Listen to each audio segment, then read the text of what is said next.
ما كان محمد أبا أحد من رجالكم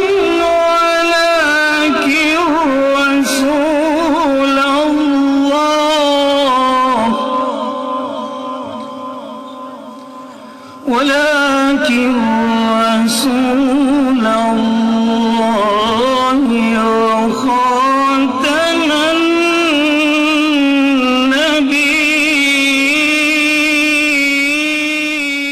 النبيين. بسم الله الرحمن الرحيم.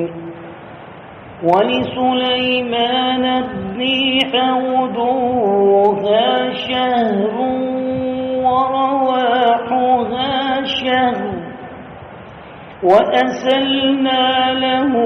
عين القطر ومن الجن من يعمل بين يديه بإذن ربه ومن يزغ منهم عن أمرنا نذقه من عذاب السعير. يعملون له ما يشاء من محاريب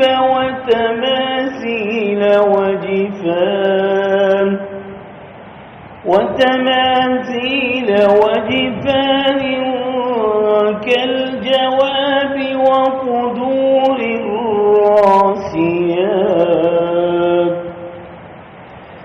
اعملوا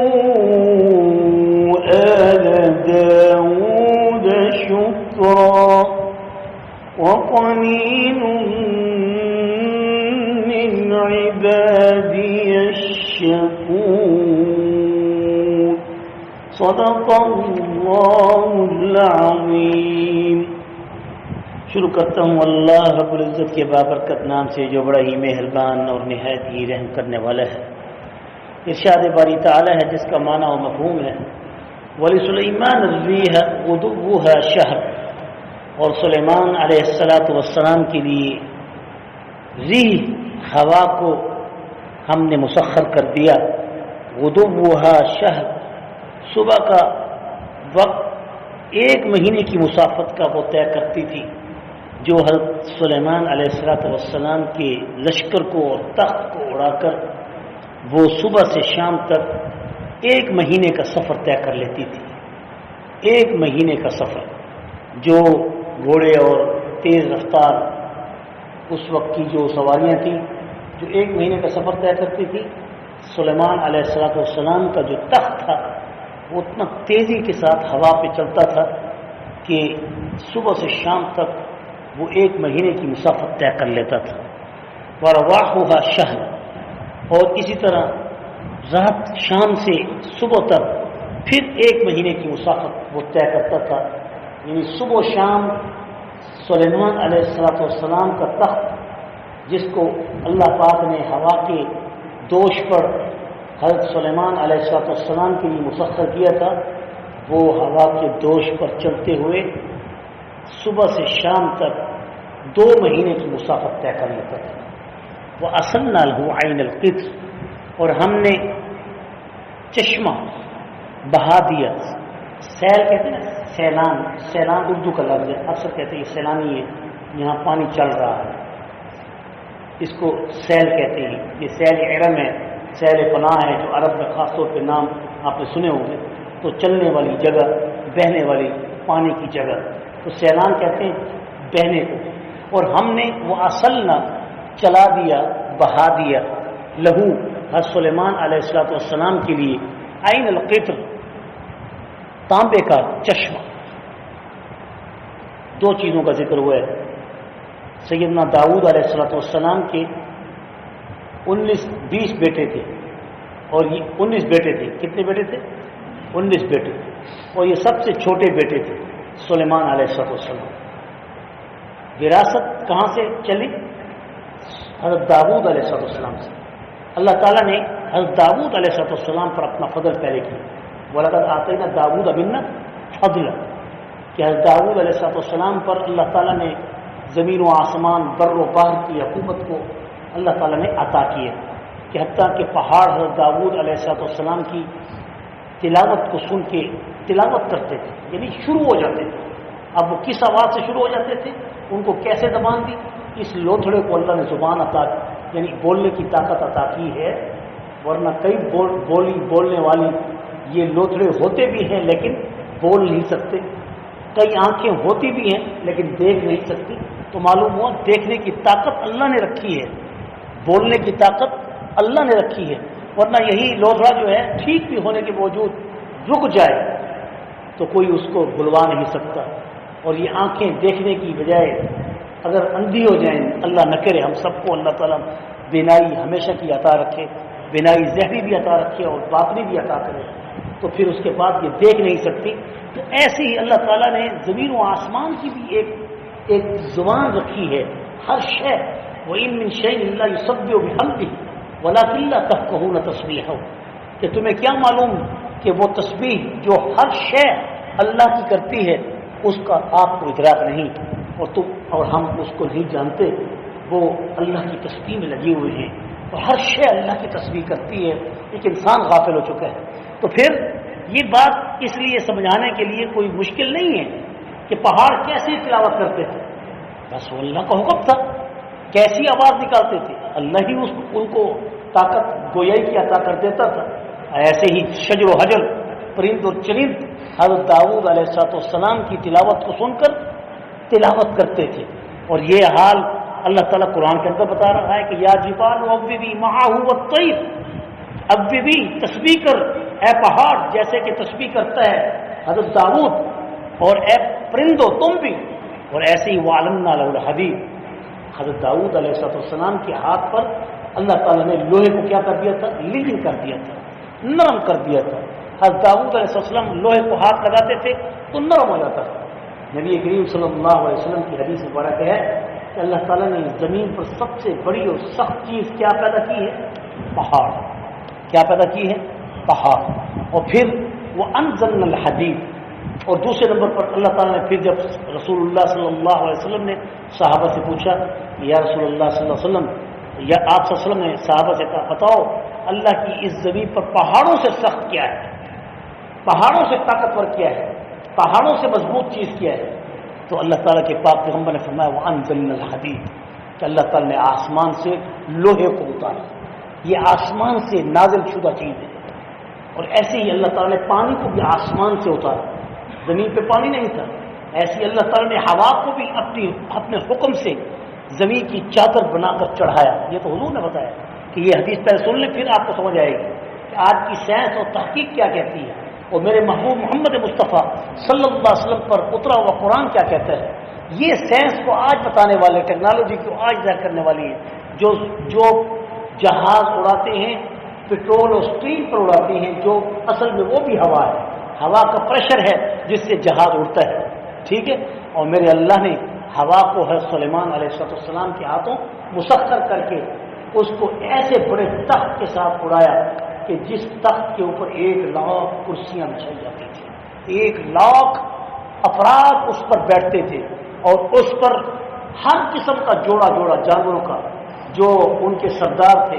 وہ بٹھائے جاتے تھے، جنات کے بڑے بڑے سردار اس کے اوپر حاضر رہتے تھے، اور یوں ہی وہ تخت اڑتا تھا اور پوری دنیا پر حکومت کرتا تھا۔ حضور اکرم صلی اللہ علیہ وسلم کی حدیث مبارک کا مفہوم ہے کہ 4 بادشاہوں نے دنیا میں، پورے دنیا پر اللہ نے ان کو حکومت عطا کی ہے۔ 2 بادشاہ ایسے تھے جو مسلمان تھے، اور 2 بادشاہ ایسے تھے جو کافر تھے جن کو اللہ نے حکومت عطا کی۔ 2 مسلمان بادشاہ کون تھے؟ ذوالقرنین، سکندر اعظم جو اب کا جو گزرا ہے، نبی تک اس کی بات نہیں کر رہا، یہ سلیمان علیہ السلام سے پہلے کا بادشاہ ہے ذوالقرنین، یہ اس کی بات میں کر رہا ہوں۔ ایک ذوالقرنین بادشاہ تھا جس کو اللہ تبارک و تعالیٰ نے پوری دنیا پہ حکومت عطا کی، جس کا ذکر سورۃ کہف کے اندر ہے کہ یسألونک عن ذی القرنین کل سب تو علی کو ذکر ان مکنا و فی الارض واعطیناہ من کل شیء سببا فاتبع سببا حتی اذا بلغ مغرب الشمس وجدها تغرب، یعنی اللہ تعالیٰ نے اس کو اتنی طاقت اور قوت اور ہمت عطا کی تھی کہ اس نے مشرق اور مغرب کی کونوں کا سفر کیا، زمین کے اینڈ تک گیا، پھر مغرب کے اینڈ تک گیا، ایسے ہی سمندروں کے اندر جا کر اس مقام تک پہنچا جہاں دلدل شروع ہو جاتی ہے، جہاں پر پھر آگے کوئی جا نہیں سکتا۔ وہاں پر کیا چیز ہے؟ ہو سکتا ہے وہ ایسی جگہ ہیں جہاں جہاز آگے سے گزر بھی نہیں سکتے، برمودا ٹرائینگل، ایسے علاقے کہ جہاں پر ان کی تکون نما وہ باؤنڈری ہے کہ خبردار کوئی جہاز یہاں سے مت گزرے، کوئی بحری جہاز یہاں سے نہ گزرے۔ سینکڑوں ہوائی جہاز، سینکڑوں بحری جہاز اس کے اندر غرق ہو چکی ہیں، اور آج تک کوئی پتہ نہیں کہ وہ گیسز کا مجموعہ کیا ہے، اللہ ہی بہتر جانتی ہے۔ اللہ تعالیٰ کی کاریگریوں میں، اللہ تعالیٰ کی کائنات میں آج کی ٹیکنالوجی کی کیا طاقت اور قوت۔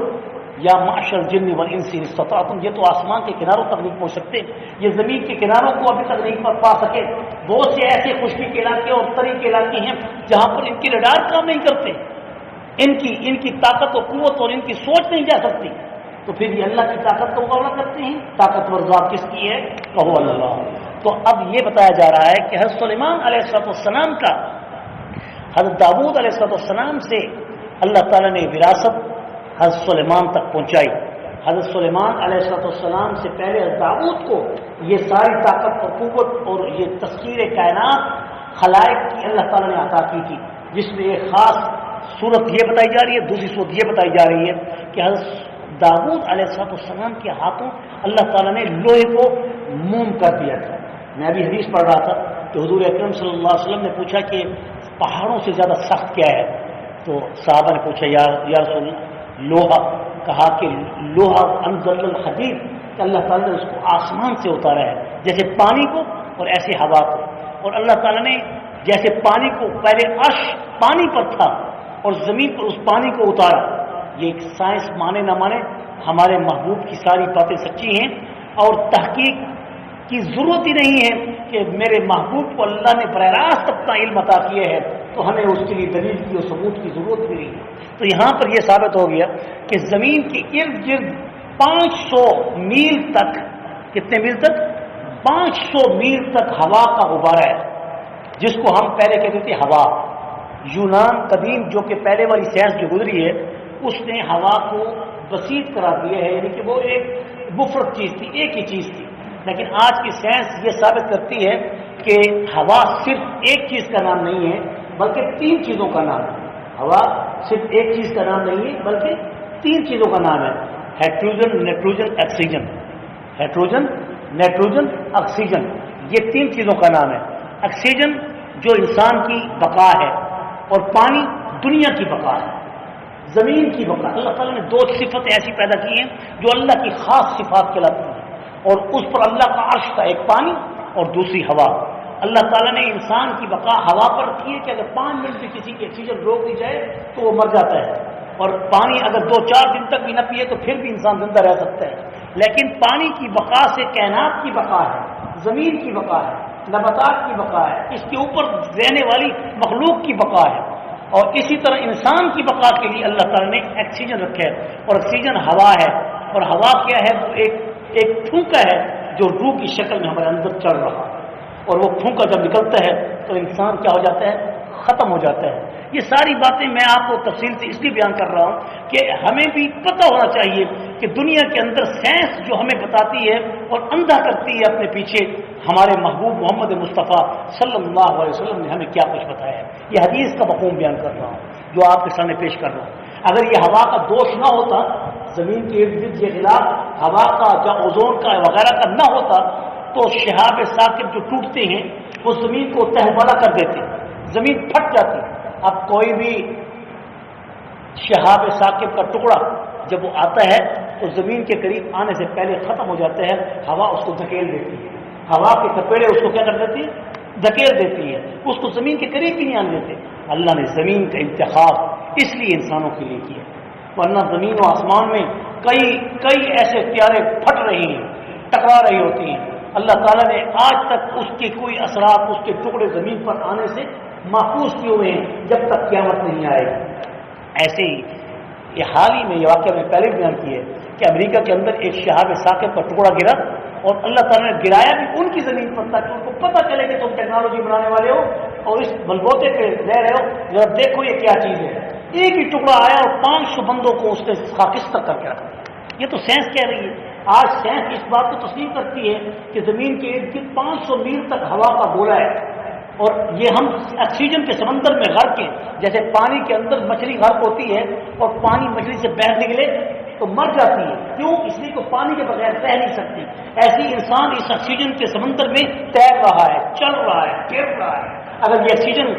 سے نکال دیا جائے تو انسان مر جائے گا۔ تو گویا کہ ہم آکسیجن کے ایک سمندر کے اندر غرق ہیں۔ اب اندازہ کیجیے، پتہ چلتا ہے، محسوس ہوتا ہے، لیکن انسان آخر نے تقویم بنایا۔ پھر حضور نے فرمایا کہ اس لیے کہ سب سے زیادہ طاقتور اللہ تعالیٰ نے چیز زمین پر کیا پیدا کی؟ پہاڑ۔ پہاڑوں سے طاقتور کیا پیدا کیا؟ لوہا، آئرن۔ پھر لوہے سے طاقتور کیا اللہ نے پیدا کی؟ آگ۔ آگ سے پھر طاقتور کیا چیز اللہ نے پیدا کی؟ پانی، جو اس کو بجھا دیتا ہے۔ پھر پانی سے طاقتور چیز اللہ نے کیا پیدا کی؟ ہوا، جو پانیوں کو اٹھا کر منوں پانیوں کو ہمیں ہوا میں مسخر کر کے وہ سحاب مسخر کر دیتا ہے، قرآن کہتا ہے، ٹھیک ہے۔ پھر اللہ تعالیٰ نے فرمایا کہ اس ہوا پر پھر کیا ہے جو پھونک کی شکل میں تمہارے اندر چل رہی ہے، اس کے اوپر طاقتور چیز اور ہے جس کو کہتے ہیں موت۔ کیا کہتے ہیں؟ موت۔ جب یہ آکسیجن نکال دی جاتی ہے، ہوا نکال دی جاتی ہے، یہ پھونکا روح کی شکل میں نکال دیا جاتا ہے، پھر انسان مر جاتا ہے۔ تو موت سب سے بڑی سخت چیز ہے۔ حضور نے فرمایا موت سے بڑھ کر ایسی چیز ہے جو موت کو بھی ٹال دیتی ہے، کہا وہ صدقہ ہے، اللہ کے نام پہ خرچ کرو اپنے ہاتھوں سے، اللہ تعالیٰ بلاؤں کو، مصیبتوں کو اور آفاتی موتوں کو آپ سے ٹال دیتے ہیں۔ یہ ایک سبق ہے کہ وہ علمنا له الحدید، حضرت داؤد علیہ السلام کے ہاتھوں پر اللہ تعالیٰ نے لوہے کو موم کیا۔ ادھر اللہ تعالیٰ فرما رہے ہیں وَأَصَلْنَا لَهُ عَيْنَ الْقِطْرِ۔ دیکھیں اب اس کا مقصد آپ کو سمجھ آئے گا۔ وَأَصَلْنَا لَهُ عَيْنَ الْقِطْرِ، اور ہم نے سلیمان علیہ السلام کے لیے تانبے کے چشمے پانی کی طرح بہا دی، پانی کی طرح تانبے کے چشمے بہا دیے، کیونکہ پہلے وقتوں میں جو برتن بنتے تھے وہ تانبے سے بنتے تھے، پہلے وقتوں میں جو برتن بنتے تھے وہ تانبے سے بنتے تھے، آج بھی ان کی باقیات موجود ہیں۔ تو حضرت سلیمان علیہ السلام کے لیے برتنوں کا انتظام کرنا تھا، تو آپ اس کے لیے تانبے کو کیسے استعمال کیا جاتا؟ اللہ تعالیٰ نے چشمے تانبے کے نکال دیے۔ وَمِنَ الْجِنِّ، اور جنوں کو بھی حضرت سلیمان کے تابع کر دیا۔ مَن يَعْمَلُ بَيْنَ يَدَيْهِ، جو ان کے سامنے عمل کرتے تھے اور ایسا عمل کرتے تھے بِإِذْنِ رَبِّهِ، جو اس کے رب کے حکم سے کرتے تھے، شیطانی عمل نہیں تھا، اللہ کے حکم سے عمل کرتے تھے۔ اللہ تعالیٰ نے حضرت سلیمان علیہ السلام کو کوئی جادو منتر نہیں سکھایا تھا نعوذ باللہ من ذالک، کہ جس سے جنات تابع تھے، جیسا کہ شیاطینوں نے اور کافروں نے حضرت سلیمان علیہ السلام کو جنات کی حکومت کے تابع کر کے یہ کہا کہ حضرت سلیمان علیہ السلام کے پاس جادو تھا اور جادو کے بلبوتے پر انہوں نے جنات کو اور انسانوں کو مسخر کیا ہوا تھا۔ اللہ تعالیٰ فرماتے ہیں وما کفر سلیمان ولکن الشیاطین کفروا یعلمون الناس السحر،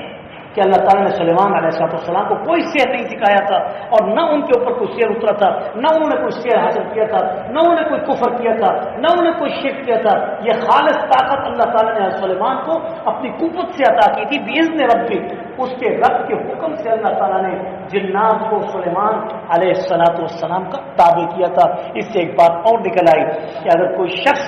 ان جیسی مخلوقوں کو اپنے پیچھے رکھنا چاہتا ہے تو متقی بن جائے، تقوی والا ہو جائے، نیک بن جائے، اللہ پاک اس قوموں کو خود بخود اس کا خادم بنا دے گا۔ اور ہم نے دیکھی ایسے علماء کہ جن کو بغیر چلے کے، بغیر عمل کے، بغیر جنات کے تابع کرنے کے اللہ نے جنات کو ان کے ہاتھوں پر تابع کیا ہوا ہے، اور ان کے پاس کوئی بھی آتا ہے دعا کرتے ہیں، شیاطین جنات جن کے اوپر ہوتی ہیں وہ اٹھ کے چلے جاتے ہیں، چھوڑ دیتے ہیں، اتنا ادب کرتے ہیں، اتنا لحاظ کرتے ہیں، مگر اس کے لیے تقوی شرط ہے، اس کے لیے نیکی شرط ہے، اس کے لیے طہارت شرط ہے، اس کے لیے ذکر شرط ہے، اس کے لیے اللہ کی طرف توجہ شرط ہے۔ من کان للہ کان اللہ لا، جو اللہ کا ہو جاتا ہے اللہ اس کا ہو جاتا ہے، اللہ کی ساری کائنات اس کی خادم ہو جاتی ہے۔ تو اس لیے اللہ تعالیٰ فرما رہے ہیں بِإِذْنِ رَبِّهِ، وہ حضرت سلیمان کوئی منتر شنتر کر کے جنات کو تابع کرنے والے نہیں تھے، بلکہ بِإِذْنِ رَبِّهِ، اللہ کے حکم سے اللہ تعالیٰ نے سلیمان علیہ السلام کے لیے جنات کو ان کا تابع کر دیا تھا۔ وَمَن يَزِغْ مِنْهُمْ عَنْ أَمْرِنَا، اور جو شخص بھی زِغ زیغ ہوگا، ٹیڑھا ہوگا، راستے سے ہٹے گا، جو سلیمان علیہ السلام کی اطاعت نہیں کرے گا، جو جن بھی کوئی بھی انسان بھی ان امرنا ہمارے حکم سے نذیق ہو ہم اس کو ذائقہ چکھائیں گے مزہ چکھائیں گے عذاب السعیر دردناک یعنی بھڑکتی ہوئی آگ کا یعملون له ما یشاء اب سلیمان علیہ السلام کے ہاتھوں پر اللہ تعالیٰ نے تانبے کے چشمے کو مسخر کر دیا تھا تو حضرت سلیمان علیہ السلام پھر عمل کرتے تھے ما یشاء جو وہ چاہتے تھے من محاریب کلے بنواتے تھے کن سے ان جنات سے جنات نے ہیکل سلیمانی یعنی یہ بنایا ہے جو آج بھی اس کی دیواروں کے اندر اس کی بنیادوں میں ان جنات کی رکھی ہوئی بنیادیں ہیں جس پر ہیکل سلیمان جو صخرہ اور جو بیت المقدس جو بنا ہوا ہے یہ انہی بنیادوں پر کھڑا ہوا ہے سب سے پہلا قبلہ یہی تھا لیکن بیت اللہ کی طرف منہ کر کے بیت المقدس میں نماز پڑھی جاتی تھی اور بیت اللہ اول قبلہ ہے بحیثیت بنا کے اور بحیثیت عبادت کے اول قبلہ بیت المقدس ہے یہ بات یاد رکھیں بحیثیت بنا کے بحیثیت کائنات میں تخلیق کے سب سے پہلا قبلہ اور پہلی زمین کون سی ہے بیت اللہ کعبۃ اللہ کی ہے اور بحیثیت عبادت کے سب سے پہلا قبلہ کیا ہے بیت المقدس ہے تو بیت المقدس میں باوجود قبلہ بنانے کے پھر بھی منہ کس کی طرف کرنا پڑتا تھا بیت اللہ کی طرف کرنا پڑتا تھا اگرچہ نام بیت المقدس کا تھا مگر سمت پھر بھی جہت کس کی طرف ہوتی تھی بیت اللہ کی طرف ہوتی تھی بہت لمبی تاریخ ہے پھر اس میں بات زیادہ لمبی ہو جائے گی اسی پر اتفاق کرتے ہوئے بات کو آگے ختم کرتا ہوں کہ اللہ تعالیٰ نے حضرت سلیمان علیہ السلام کے ہاتھ پر جنات کو مسخر کر دیا تھا اور جنات دو قسم کی ہیں ایک طاقتور جنات ہیں ایک عام جیسے انسانوں میں دو طاقتور قومیں ہیں ایک ٹیکنالوجی والی طاقتور قوم جس کو ہم کافر کہتے ہیں یہودی کہتے ہیں عیسائی کہتے ہیں جن کے پاس ٹیکنالوجی ہے سب سے پہلے ایٹم ان کے پاس سب سے پہلے ٹیکنالوجی ان کے پاس ٹھیک ہے ابتدا مسلمانوں کی لیکن ذہنی طور پہ اس وقت تو ہمارے اوپر سب سے پہلے حاکم یہ بنے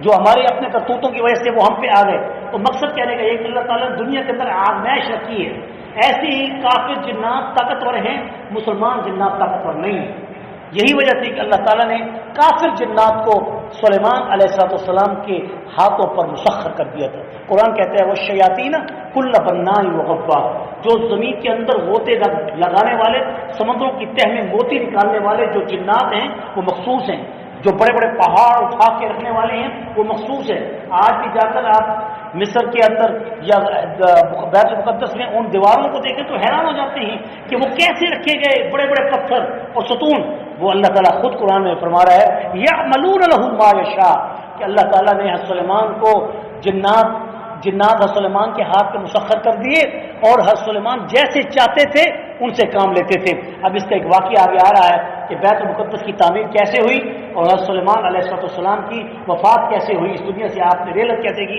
وہ اگلی آیات میں آئیں گی اسی ترجمے پہ ہم اتفاق کر کے بات کو ختم کرتے ہیں کہ یعملون له ما یشاء حضرت سلیمان علیہ السلام عمل کراتے تھے ان جنات سے ما یشاء جس کو وہ چاہتے تھے کہ کیا کیا بنایا جائے من محاریب محاریب کہتے ہیں محراب کی جمع ہے محراب کہتے ہیں کلے کو محراب اس کو نہیں کہتے یہ محراب پہلی صدی ہجری میں بنا ہے یعنی یہ ائمہ کرام پہ جب حملے ہونا شروع ہوئے تو اس کے بعد محراب بنایا گیا تھا تاکہ کوئی نماز میں آ کے حملہ نہ کر سکے اس لیے بنایا گیا تھا اور پھر ایک جگہ مخصوص کر دی گئی اب بھی حکم یہی ہے کہ محراب کے اندر امام نہ کھڑے محراب سے تھوڑا سا باہر کھڑے تاکہ نماز کا حکم مسجد کے اندر اس کا آئے تو محراب مسجد کا ایسا نہیں ہوتا اگرچہ یہاں پر مسجد کا حصہ ہے یہاں کوئی ایسی بات نہیں یہاں زمین جو ہے یہ وقف ہے محراب سے ورنہ عام گلیوں میں محلوں میں جو مسجدیں بنائی جاتی تھی وہ محلے والے لوگ اپنے گھر کا ایک حصہ کونا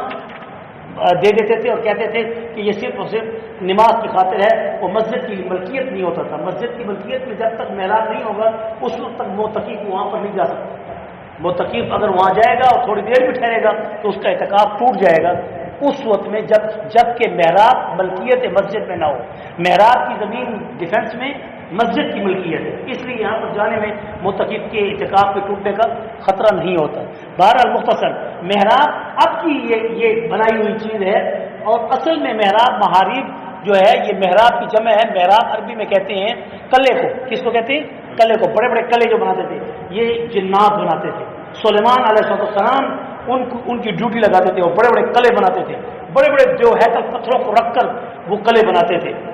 یعملون له ما یشاء حضرت سلیمان علیہ السلام ان سے کام لیتے تھے جیسے چاہتے تھے من محاریب ان سے کلے بنواتے تھے و تماثیل اور وہ اس وقت پہلے